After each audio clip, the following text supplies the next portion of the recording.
बादशाह अकबर को शिकार करना बहुत पसंद था। एक बार की बात है, बादशाह अकबर अपने सैनिकों के साथ शिकार पर निकले। शिकार करते करते वो इतने आगे चले गए कि वो अपने दल से छूट गए। उनके साथ बस कुछ ही सैनिक रह गए थे। अब शाम होने को थी और सूरज ढलने वाला था। साथ ही अकबर और उनके साथ के सैनिकों को भूख भी सताने लगी थी। काफी दूर निकल आने पर बादशाह अकबर को यह एहसास हुआ कि वो रास्ता भटक गए हैं। अकबर का साला बीरबल की बुद्धि और समस्या को भांप लेने की कला के कारण बादशाह उन्हें खूब पसंद करते थे। इसी कारण से दूसरे लोग बीरबल से उतना ही जलते थे। इन जलने वालों में से एक अकबर का साला भी था। वो हमेशा से ही बीरबल को मिला हुआ खास स्थान लेना चाहता था। बादशाह जानते थे कि बीरबल जैसा कोई और नहीं हो सकता है। वो अपने साले को भी ये बात समझाने की कोशिश करते थे, लेकिन उनका साला हमेशा कहता था कि वो भी काफी बुद्धिमान है। इन सब बातों के कारण एक बार अकबर अपने एक सेवक को झूठ बोलने की सजा के तौर पर फांसी पर चढ़ाने का हुक्म सुना देते हैं।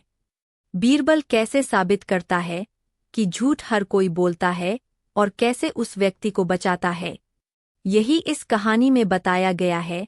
बादशाह अकबर को एक बहेलिये ने एक तोता लाकर दिया। अकबर ने सेवकों को आदेश दिया कि इस तोते का खास ख्याल रखा जाए। ये किसी भी सूरत में मरना नहीं चाहिए। जिसने भी इसके मरने की खबर दी, उसे फांसी पर लटका दिया जाएगा। सेवक तोते का ख्याल रखने लगे, लेकिन एक दिन वह मर गया। सारे सेवक चिंता में डूब गए कि बादशाह को ये खबर कौन सुनाए। सब मिलकर बीरबल के पास पहुँचे और उससे मदद। बीरबल अकबर के दरबार में गया और हाथ जोड़कर बोला, बादशाह सलामत। आपका प्यारा तोता न खाता है, न पीता है, न बोलता है, न आंखें खोलता है, न कोई हलचल करता है। बादशाह अकबर झल्लाते हुए बोले, सीधे सीधे कहो ना कि वो मर गया है। बादशाह सलामत। ये मैंने नहीं कहा, आपने कहा है। मेरी जान बख्श दीजिए, बीरबल झट से बोला। अकबर कुछ न कह सके। इस प्रकार बीरबल ने खुद की और सारे अकबर बीरबल की जोड़ी सार्वभौमिक रूप से लोकप्रिय है। अकबर के अटपटे प्रश्न और हाजिर जवाब बीरबल के चटपटे उत्तर जहां लोगों का मनोरंजन करते हैं, वहीं ज्ञान, शिक्षा एवं बुद्धि चातुर्य का बोध भी कराते हैं। मुगल सम्राट अकबर कला का महान प्रशंसक, न्यायप्रिय और विनोदी स्वभाव का था, जबकि बीरबल अकबर के चहेते दरबारी, परम विद्वान तथा बुद्धिमान व्यक्ति थे।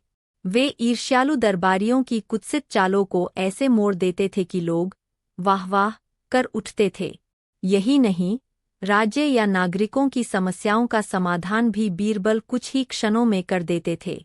कभी कभी उनके उत्तर ऐसे होते थे कि सम्राट अकबर भी बगले झांकने लगते थे।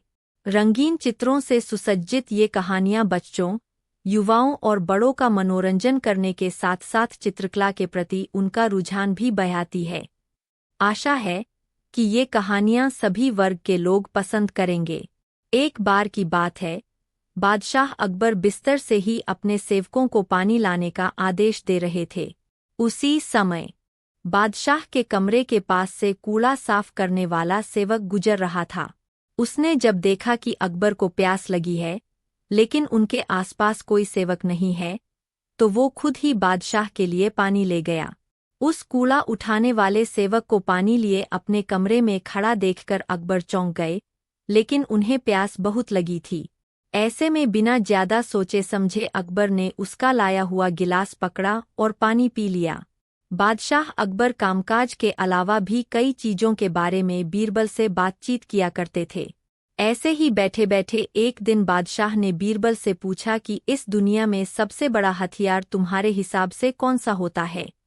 इस बात के जवाब में बीरबल ने कहा कि संसार में आत्मविश्वास से बड़ा हथियार कुछ और नहीं हो सकता है। यह बात अकबर के समझ में नहीं आई, लेकिन फिर भी उन्होंने कुछ नहीं कहा। उनके मन में हुआ कि समय आने पर इस बात की परख की जाएगी। आधा इनाम।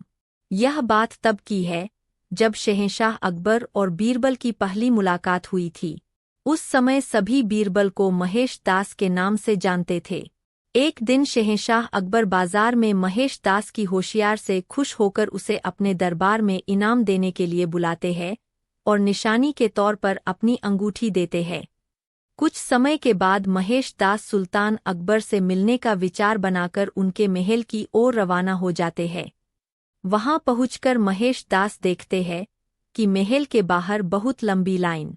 बादशाह अकबर के शयनकक्ष में सफाई करते हुए एक सेवक के हाथ से गिरकर उनका पसंदीदा फूलदान टूट गया। फूलदान टूटने पर सेवक घबरा गया। उसने चुपचाप फूलदान के टुकड़े समेटे और उन्हें बाहर फेंकाया।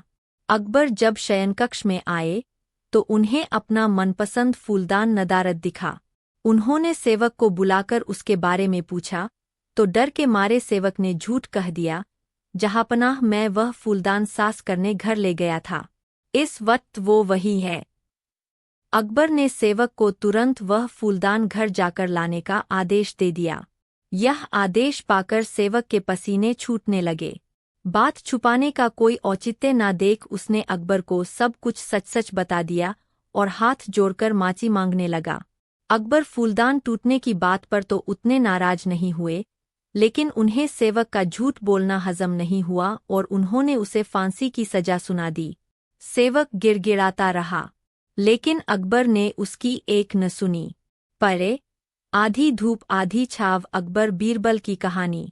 अगले दिन अकबर ने दरबार में इस विषय को चर्चा का मुद्दा बनाया और दरबारियों से पूछा, क्या आप में से किसी ने कभी झूठ बोला है? सारे दरबारियों ने एक स्वर में इनकार कर दिया। जब अकबर ने बीरबल से पूछा तो बीरबल बोला, जहांपनाह, हर इंसान कभी ना कभी झूठ बोलता है।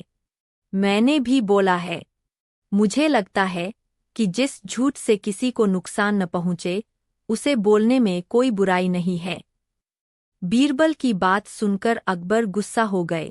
उन्होंने उसे फांसी की सजा तो नहीं सुनाई, किंतु उसे अपने दरबार से निकाल दिया। बीरबल तुरंत दरबार छोड़कर